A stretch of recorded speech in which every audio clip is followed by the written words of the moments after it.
Čaute, Filip Pols, kúsok odtiaľto Pezinčan, jazdím na horskom bicykli dole kopcom.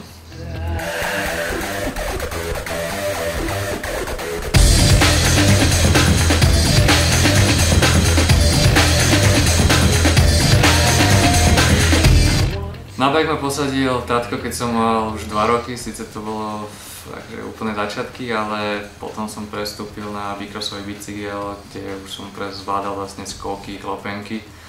No a na bicykli som ostal doteraz, od 15 jazdím dole kopcom zjazd, najväčšie prekážky, najväčšie rýchlosti a jazdím už aj tie najväčšie preteky, svetový pohár, majstrov sveta, takže to už je asi ten vrchol, čo sa dosiahnuť. Jazdím na horskom bicykli, ale horská cyklistika má veľa disciplín. Moje zameranie je na tie disciplíny, čo idú dole kopcom, takže je to zjazd a forecross, kde podobne ako na snowboardoch po štyroch naháňame v jednej tráti skoky, vytlačame lakte, takže je to všetko dole kopcom, je to adrenalín, ale ten zjazd, to je kráľovská disciplína.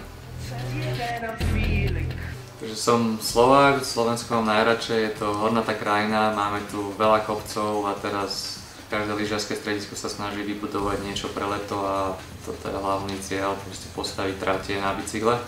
čo sa super darí, máme tu teraz veľa bike parkov, takisto teraz v Bachladove som jeden dizajnoval ja.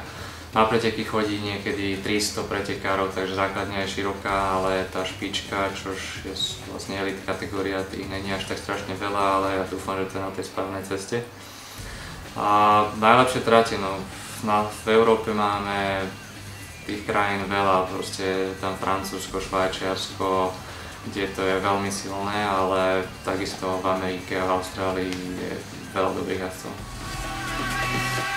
Zjazd už niečo pripomína, že človek ide dole kopcom, veľká rýchlosť, takže je tam aj to riziko, keď človek sa trošku precení, môže padnúť a vtedy není isté, čo sa môže stať, takže treba dávať pozor, treba sa držať na tých svojich hraniciach, nariskovať zbytočne, ale takisto je tam príľuba, sú tam chrániče, takže keď sa človek učí, mal by byť viacej obalený do týchto pomôcok, aby mu to keď tak pomohlo pri tých oškreninách a zlominách, lebo nemusí to dopadnúť vždy dobre, to je predsa len extrémny šport. Tak na bicykli jazdím už fakt, jak som spomínal, od malička, bolo to spojené väčšinou so súťažami, takže tých výsledkov som dosiahol veľa, ale posledné, čo sa špecializujeme, zjazd svetový pohár, kde sa stále držím v špičke.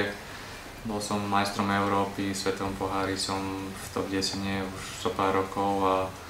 teraz v jazde, vlastne v mestských pretekoch sa mi veľmi darilo, čo som povyhral v Južnej Amerike aj v Európe, dobré preteky a idem ďalej, stále jazdím, ma to baví, ale niekedy sa tam vyskytnú také príležitosti, že prekonať nejaký svetový rekord, čo sa mi podarilo aj na snowscooteri, nejakých 130 km za hodine. Na bicykli zatiaľ držím len slovenský rekord cez 105 km za hodinu, s ním, čo boli zlé podmienky, takže stále je čo predbiehať, ale